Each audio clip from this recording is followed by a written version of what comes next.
Bonjour les amis et bienvenue à cette vidéo de formation sur H4.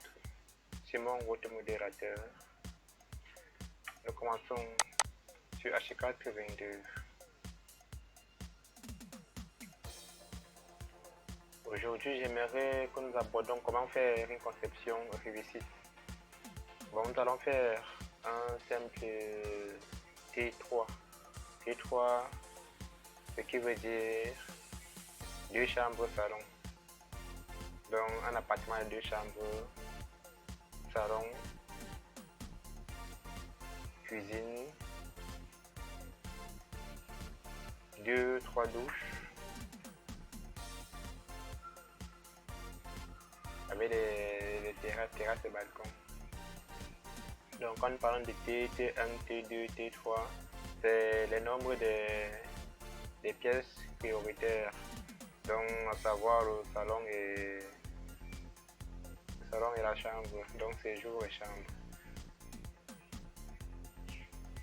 Nous allons attendre un peu qu'H4 s'ouvre et nous allons commencer sur un nouveau dossier. Avant toute chose, j'aimerais t'inviter à liker et à t'abonner si tu n'as pas encore fait, car je me prépare à vous donner des cours vraiment essentiels pour votre formation. Même toi qui ne connais pas encore l'outil informatique, avec mes vidéos, tu vas pouvoir connaître comment t'imprégner de l'outil informatique et mieux dessiner, sortir tes projets en 3 dimensions. Toi qui fais rien que la 2D sur AutoCAD, ce tutoriel est pour toi. Ok, là nous sommes à l'ouverture, nous allons procéder. Comment procéder à une bonne ouverture?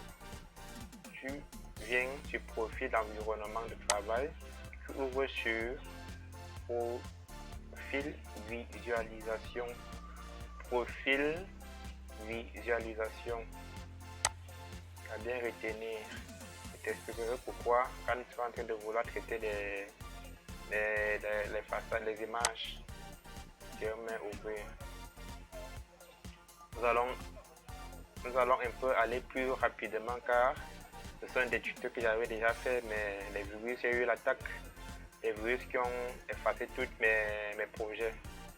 Donc, quand on va plus effacer mon cerveau, je continue à faire des recherches pour vous fournir des didacticiels pour votre meilleur épanouissement sur H4. Première fois que tu ouvres H4, voilà comment la plateforme se présente.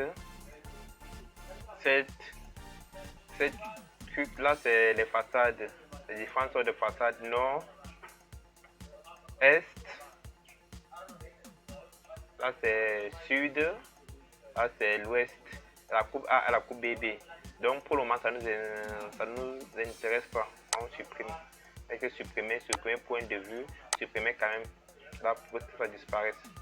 Bon, présentement je voulais te montrer quelques 2-3 petits trucs pour me raver H4. Flèche zone et là c'est où on peut tirer ça. Là c'est la boîte à outils. La boîte à outils, c'est ça qui dispose de tout ce que tu vas travailler avec, tout ce que tu as besoin pour le travail. Les traits, les coupes, prendre l'outil coupe. C'est ici là, voici la coupe, voici les façades, voici les caméras pour mettre les visuels et consorts. Corre-toi. Donc c'est ici la boîte à outils. C'est ça qui va te servir pour le travail. Bon, les autres palettes ici là, ça sert, chacun sa part d'étape. Là c'est pour prendre les propriétés peut-être d'un mur ou d'un élément. Là c'est pour les injecter sur l'élément voulu. Là c'est comparaison. Les traces de comparaison pour voir les tâches d'en haut et les tâches d'en bas. Bon, je ne m'attarderai pas trop sur les détails, puisque j'aimerais vous montrer à peu près comment faire des calques. Pour faire des calques, vous venez là, option, attribution, éléments. Bon, comme c'est sur attribution, éléments, vous entrez sur stylo et couleur. Stylo et couleur, c'est ici que vous faites vos calques. Donc, vous pouvez décider de paramétrer tout comme vous voulez. Là, comme on a mis mur, vous pouvez dire le mur, là, vous voulez ça que ça soit à 50. Vous mettez là 0,50. 0,50 pour enregistrer, mémoriser sous. Donc quand c'était sur par outils et matériaux, vous avez outils et matériaux copie, tu viens, tu prends par outils et matériaux, tu le remplaces. Tu peux décider de prendre tes axes avec autre couleur. Bon, tu peux prendre un peu la couleur au rouge ici. Et les axes, tu demandes que ça soit 1 à 1. La couleur, on peut laisser la couleur, mais là, si vous avez mis poteau, tu peux décider de mettre là axe.